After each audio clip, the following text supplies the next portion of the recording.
Милл-Сити ормандарында шериф Джейк, оның бұрынғы әйелі Эмма және олардың досы Уайат құбыжықтан қашып, қаңырап бос қалған қоймаға тығылады. Бірақ құбыжық, ол шын мәнінде қаңқа велосираптор екен, қоймаға басып кіріп, оларға шабуыл жасайды.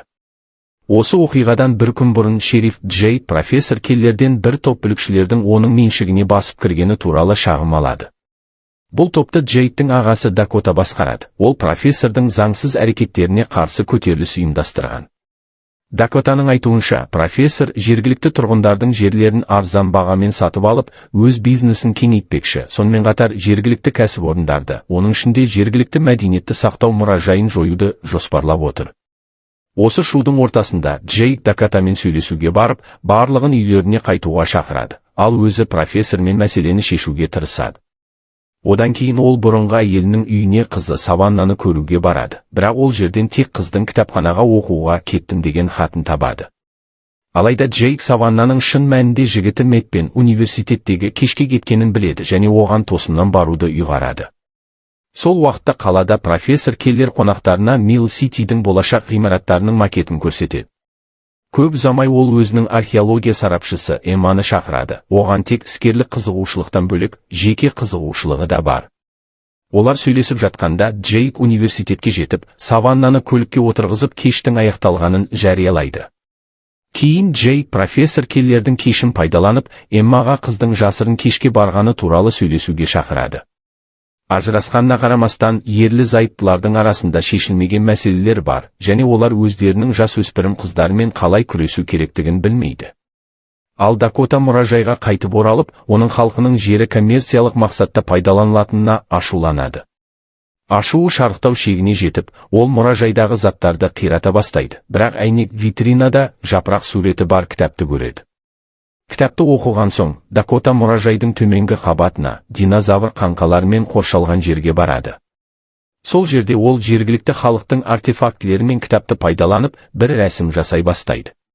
Бұл рәсім Саваннаға да әсер етеді, себебі қыздың қандық байланысы арқылы жергілікті халықпен күшті байланысы бар. Екеуі де гипноз күйіне енеді. Рәсім аяқталғанда Дакота бірдеңенің дұрыс болмағанын түсініп, трактормен мұражайдан қашуға тырысады. Бірақ аспаннан шыққан айқайды естіп, бұлттарды жарып шыққан ұшатын құбыжықты көреді. Жақын жерде Уайат тіркемесінде демалып, кішкентай иттеріне қарап отырғанда Дакотаның қашып бара жатқан даусын естиді. Не болып жатқанын түсінбейді, бірақ кенеттен бір нәрсе тіркемені итеріп, оны аударып тастайды. Уайат есін жиған соң тіркемеден қашып шығады, бірақ алдынан қаңқа тираннозаврдың айқайлап тұрғанын көреді. Келесі таңда шериф Джейк әріптесі, офицер Дейлден мұражайдан динозаврлардың ұрланғаны туралы хабар алады. Ол жерге жеткенде Уайат пен Дакотаның ізі де жоқ, ал полиция бөлімшесі трактормен қиратылғандай көрінеді, бірақ айналасында доңғалақ іздері жоқ. Шериф сол аймақты тергеу үшін жауып тастайды, бірақ жердегі үлкен динозавр ізін байқамайды. Осы кезде Саванна Эммадан кешке барған үшін кешірім сұрап, жігіті Мэтпен басқа университеттік шараға баруға рұқсат сұрайды. Джейк қызды жазалағанымен, Эмма оған тағы өтірік айтпау шартымен рұқсат береді. Саванна алғыс айтып, Мэтпен кездесуге кетеді, ал Эмма археология студенттерімен бірге тарихи артефакт іздеу үшін қалаға шығады. Студенттердің екеуі, Брайан мен Мелисса, іздеуді бастайды. Орманда іздеу жүргізіп жүргенде, Мелисса аспаннан шыққан дыбысты естиді. Қорыққан қыз кетуге тырысады, бірақ әріптесі Брайанды шақырғанда ол жұмбақ түрде жоғалып кетеді. Мелисса қорқып, Брайанды іздейді, бірақ артында террор құсының қаңқасы пайда болғанын байқамайды. Құбыжықты көрген қыз құтқарылу үшін қашады, бірақ ұшатын динозавр оны тырнақтарымен жерге құлатып, ұстап алады. Көп ұзамай, сыныптағы басқа студенттер Эммаға қайта оралады, бірақ Брайан мен Мелисса жоқ. Олардың тым ұзақ кешігіп жатқанынан қорыққан Эмма Джейкке хабарласады. Мұражайдағы ұрлық ісімен айналысып жатқанына қарамастан, шериф екі студенттің жоғалуын тергеуге барады. Орманның басқа бөлігінде Уайат бұтада жасырынып тұрады, бірақ кішкентай итінің қайда екенін білмей, динозавр оны жеп қойды ма деп қорқады. Ол көмекке шақыру үшін шығады, және аттың үстінде келе жатқан Дакотаны көреді. Уайат оны шақырады, бірақ Дакота жауап бермейді. Оған жақындағанда Уайат қаңқа велосирапторды кездестіріп, жолға қарай қашуға мәжбүр болады. Жолда ол сиырлар отарына тап болып, олардың арасына тығылуға тырысады, бірақ лайға құлап түседі. Одан да жаманы, велосираптор оған шабуыл жасамақ болғанда, тираннозаврдың қаңқасы оны итеріп жіберіп, отардан бір сиырды жеп қояды. Осы уақытта орманда Эмма студенттерді іздеуге қайта шығады, бірақ Брайанның ағашта ілулі тұрған денесін ғана табады. Шериф келгенде жердегі құс іздеріне ұқсас, бірақ әлдеқайда үлкен оғаш іздерді байқайды. Эмма бұл не екенін білмейді, ал жағдай оның көмекшісі Мелиссаны тапқанын, бірақ қыздың жараланған күйде өлі жатқанын хабарлағанда одан бетер ушығады. Жағдайдың ауыр екенін түсінген шериф бүкіл орманды жабуды бұйырады. Эмма Джейктің жазасына қарамастан, саваннаға жігітімен шығуға рұқсат бергенін мойындайды және қыздарын бірдеңе болмай тұрып табу керек екенін айтады. Сол кезде саванна Мэтт пен көлдің ортасында уақыт өткізіп жатыр, бірақ жоғары курс студенттерінің бірі бірінші курс студенттерін қайтаруға шақырады. Өкінішке орай, тираннозаврдың қаңқасы пайда болып, бірінші курс студенттері жан сауғалап қашады, ал жоғары курс студенті құбыжыққа жем болады. Тираннозавр саванна мен Мэтті көлде жүзіп жүргенін көріп, оларға шабуыл жасауға кіріседі. Бақытына орай, жас жұп су астында жасырынып, жағаға жүзіп тастардың арасына тығылады. Олар әріптестерінің айғайын естиді. Мэтт саваннаның киімдерін алу үшін лагерге барады. Олар қашып бара жатқанда саванна телефонын лагерде қалдырып кетеді. Көп ұзамай шериф Джейк пен Эмма кеш өткен жерге жетеді. Онда олар жоғары курс студентінің өлі денесін табады. Эмма жерде тағы бір үлкен ізді және студенттердің бірнеше рет соғылғанын байқайды. Екеуі не болып жатқанын түсінуге тырысады. Сол уақытта саванна мен Мэтт жолмен қашып қалаға қарай бет алады. Саванна әкесіне хабарласып, болған оқиғаны айтпақ болады, бірақ екеуі де телефондарын көл жағасында қалдырған. Олар орманнан шығып келе жатқан Дакотаны кездестіреді. Саванна нағашысынан не болғанын сұрайды, бірақ ол әлі гипнозда жүргендей бозарып тұр. Саванна Мэттке жергілікті халық мәдениеті бойынша Дакотаның рухани әлеммен байланысып жатқанын айтады. Оны шақырғанда Дакота есін жияды, ал саванна одан қалада не болып жатқанын айтуын сұрайды. Сол уақытта шериф Джейк пен Эмма көлікпен шығып, археолог бұның бәрі тас дәуірінен қалған жануардың әсерінен болуы мүмкін деп санайды. Джейк бұл идеяны ақылға сыймас деп санайды, бірақ Эмма ешбір белгілі жануар мұндай үлкен із қалдырмайтынын айтып, өз сөзінде тұрады. Кенеттен олар жолдың ортасында Уайатты көріп, көлікті тоқтатады. Уайат оларды қайта көргеніне қуанады, және сиырдың лайына құлаған үшін шыққан иіс оны қуған құбыжықты қашырып жібергенін айтады. Шериф құбыжықтың не екенін сұрайды. Сол кезде орманнан тағы бір айқай естіледі. Уайскуар оларға қашуды бұйырады. Джейк көлікті іске қосуға тырысады, бірақ қозғалтқыш істемейді. Көп ұзамай қаңқа велосираптор пайда болып, көліктің үстіне секіреді. Құбыжық тырнақтармен шатырды қиратады, бірақ шериф мылтығын шығарып, динозаврға оқ атады. Ақыры Джейк көлікті іске қосып, үшеуі қашып құтылады. Эмма тірі динозаврды көргеніне таңғалады, бірақ велосираптор оларды қууды жалғастырады. Джейк құбыжықты басқаша тоқтатуды ұйғарады. Ол көлікті күрт тежеп, бұрылып, қаңқаға бетпе-бет келеді. Велосираптор тоқтамай алға ұмтылады, ал Джейк көлікті жылдамдатып, қаңқаға соғылады. Ол бірнеше бөлшекке бөлінеді. Қауіптен құтылдық деп ойлаған үшеуі көліктен түседі, бірақ көп ұзамай сүйектер қайта жиналып, велосираптор қайта тіріледі. Шериф Эмма мен Уайатты орманға қашуға жібереді. Осы сәтте олар ескі қоймаға тығылады. Ішке кірген соң Уайат пен Эмма баспалдақпен жоғары шығады, ал Джейк велосирапторды ішке кіргізіп, онымен жалғыз бетпе-бет кездеседі. Құбыжық оған қарай секіреді, бірақ шериф шабуылдан жалт беріп, баспалдақпен жоғары шығып, қақпаны жабады. Оның жоспары динозаврды қоймада қамап тастау болатын. Үшеуі басқа есіктен шығып, құбыжықтың қашып кетпеуін қамтамасыз етеді. Осы уақытта Дакота саванна мен Мэттке болған оқиғаны айтып береді. Ол ата-бабаларынан көмек сұрау үшін рәсім жасағанын, жерді профессор Келлерден қорғау үшін олардың сиқырын қолданбақ болғанын, бірақ рухтар мұражайдағы қаңқалар түрінде тіріліп, қалаға шабуыл жасап жатқанын айтады. Дакота сиқырды қайтару жолын білмейді және істегеніне өкінеді. Ол бәріне қашып кетуді ұсынады, бірақ саванна адамдар динозаврлардан қырылып жатқандықтан бас тартады. Ол нағашысынан басқа шешім табуды сұрайды, әйтпесе олардың отбасылық мұрасы осы қателікпен дақталады. Жиеннің ынтасымен Дакота ата-бабалары жазған жанып жатқан жапырақ атты кітапты есіне түсіреді. Онда сиқырды қайтарудың жолы болуы мүмкін. Үшеуі мұражайға кітапты іздеуге аттанады. Сол кезде Джейк, Эмма және Уайат қоймадан шығып, Джейк әскери резерв офицерлеріне хабарласып, Милл-Ситидегі қауіпке қарсы ауыр қарулар әкелуді сұрайды. Ол қауіптің не екенін білмесе де, Капрал университет стадионында кездесуге уағдаласады. Мұражайда Дакота, Мэтт және Саванна жанып жатқан жапырақ кітабын іздейді. Дакота шатырдың ішінен бір нәрсенің қозғалғанын байқап, тағы бір динозавр деп қорқады. Үшеуі тексеруге барады, бірақ шатырдан Уайаттың кішкентай иті Спарк шығады. Ол тираннозаврдан әрең құтылған. Саванна оны көріп жеңілдейді және кітап іздеуді жалғастырады. Жақын жерде профессор Келлер университетте инвесторларға дәріс оқып жатыр. Эмма оған хабарласып, құбыжық қалаға ғай бет алғанын ескертіп, бәрінің дереу кетуін сұрайды.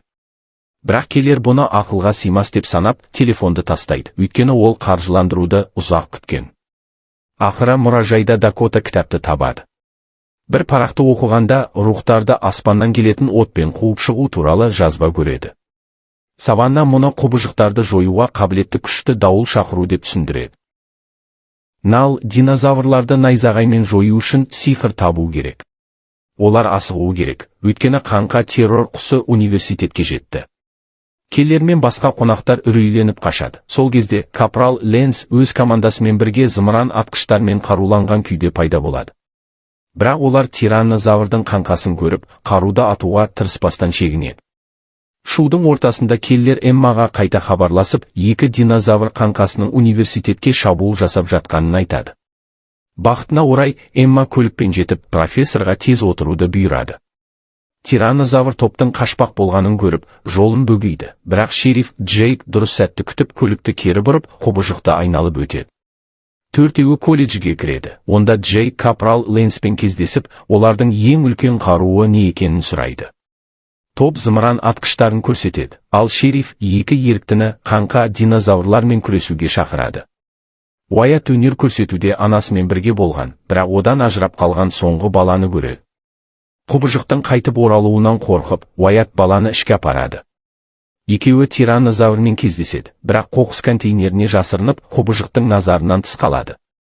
Колледжге кірген соң, Джейк пен сарбаздар динозаврлардың тираннозавр мен террор құсының пайда болуын күтіп, сыртта орын алады. Көп ұзамай құбыжықтар пайда болады, және шерифтің бұйрығымен үшеуі зымыран атқыштардан оқ атады. Жарылыс нәтижесінде құбыжықтар жойылады, бірақ велосираптор сияқты олар қайта қалпына келе бастайды. Одан да жаманы, екі қаңқа бірігіп, қанатты тираннозаврға айналады. Шериф сарбаздарға университетке кіруді бұйырады, бірақ кеш болады, олар динозаврға ұсталып жем болады. Джейк мылтықтардың динозаврларды жоюға жеткіліксіз екенін түсініп, қосымша күш сұрайды. Көп ұзамай Дакота Джейкке хабарласып, мұның бәріне өзі кінәлі екенін, бірақ жанып жатқан жапырақ кітабына найзағай күшімен құбыжықтарды жоюға болатын сиқыр тапқанын айтады. Джейк мұны сенбейді, бірақ Дакота бәрін шешетінін айтып, телефонды Саваннаға береді. Шериф қызының аман екенін естіп жеңілдейді, бірақ Саванна әкесінен ағасына сенуді сұрайды, өйткені динозаврларды жоюға тек Дакота ғана қабілетті. Джейк мұны әлі де ақымақтық деп санайды және Уайатпен бірге мұражайға қызына баруға шығады. Ол ескі қоймадағы велосираптордың есікті бұзып қашып кеткенін білмейді. Эмма Джейк пен Саваннаға не болуы мүмкін деп алаңдап, Келлермен бірге мұражайға баруды талап етеді. Мұражайға жетпей, Дакота, Саванна және Мэтт кітаптағы рәсімді орындайды. Көп ұзамай сырттан күн күркірі естіледі. Бұл рәсімнің жұмыс істегенін білдіреді. Қалада қатты дауыл басталады. Дакота ата-бабаларының рухтарына билік етіп, рәсімді қала ортасында жалғастырады. Найзағайлар әр жерде соға бастайды. Бұл ұшатын динозаврды тартады. Ол топқа шабуыл жасауға дайындалады. Сол кезде агент Дейл пайда болып, құбыжықты көріп, Саванна мен басқаларға көмектесуге асығады. Бірақ құбыжықтың құйрығы оны электр сымына лақтырып, Дейл топқа түсіп, құрбан болады. Құбыжық Дакотаны лақтырып жіберіп, Саваннаға шабуыл жасауға тырысады, бірақ Мэтт оның алдына шығып, темір торға түсіп қалады. Мэтт Саваннаға қашуды айтады, ал Саванна өріске қарай жүгіреді. Саванна әкесінің көлігін далада кездестіреді. Бақытына орай, динозавр кетіп қалады. Ол әкесіне хабарласып, ауыр жараланған Дакота мен Мэтке көмектесуді сұрайды. Джейк пен Уайат екеуін мұражайға апарады, бірақ Дакота әрең тұра алады және рәсімді жалғастыра алмайды. Ол ағасына мәселені шешуді сұрайды, өйткені жергілікті рәсімдерге сенбесе де, ата-бабалардың күшіне сенім қажет. Көп ұзамай Эмма мен Келлер жетеді. Саванна оларды жағдайдан хабардар етіп, рәсім арқылы дауыл шақыру керектігін айтады. Джейк мұны істей алмайтынын біледі, бірақ қаладағы электр станциясын пайдаланып, одан да күшті электр разряд шығару идеясын ұсынады. Саванна келіседі және Дакотаның орнында рәсімді өзі жасайтынын айтады, өйткені ол рәсімді қалай жасауды көрген жалғыз адам. Джейк қызының қауіпке ұшырағанын қаламай қарсы шығады, бірақ Саванна әкесінен бір рет сенуді сұрайды. Амалы таусылған Джейк келіседі және Уайатты шақырады, өйткені ол станцияда жұмыс істеген және генераторды қалай басқаруды біледі. Эмма да бірге барады, бірақ Келлерден жаралыларды қарауды сұрайды, ол еріксіз қалады. Топ электр станциясына жетеді. Уайат динозаврлардың келуіне дайындық ретінде кабельдерді әзірлейді. Джейк қызына абай болуды, Эмма да Джейкке сақ болуды ескертеді, бұл шерифті таңғалдырады. Ерлі зайыптылар татуласып сүйіседі. Саванна әкесінің көмегімен рәсімді бастайды. Енді динозаврдың станцияға жақындауын күтіп, генераторды іске қосу керек. Бірақ рәсімнің ортасында құбыжық Саваннаға шабуыл жасауға ұмтылады. Джейк қызына қарай секіріп, оны құтқарады, бірақ құбыжық кабельдердің бірін үзіп тастайды, ал Уайат генераторды іске қоса алмайды. Ол үзілген кабельді қолмен жалғайды, ал Саванна оның белгісімен генераторды іске қосады. Джейк құбыжықты алаңдатып, уақытты созады. Кабель жалғанғанда Саванна генераторды іске қосып күшті электр разрядын шығарады. Бұл күштің астында динозавр шыдай алмай, толығымен жойылады және қалпына келе алмайды. Жауынгерлік аяқталады. Эмма отбасымен қауышып, бәрінің аман екеніне қуанады. Шериф Уайатты ерлігі үшін құттықтайды, бірақ Уайат электр соққысынан кейін есінен танып қалады. Мереке велосираптордың станцияда қайта пайда болуымен үзіледі. Эмма Уайатты станцияға сүйреп апарады, бірақ Уайат ес-түссіз жатқандықтан Джейк кабельдерді өзі орналастыруды шешеді. Саванна генераторды қайта іске қосуға дайындалады. Құбыжық тұзаққа түскенде Саванна команданы іске қосып, тағы бір электр разрядын шығарып, соңғы қаңқа динозаврды жояды. Энергия жарылысынан жерге құлаған Джейк пен Эмма бір-бірінің қолдарын ұстайды, қаланы құтқарғанына сенімді. Бірнеше күннен кейін профессор Келлер Дакотаның көмегімен жер сатып алуға арналған ақшаны пайдалануға шешім қабылдайды.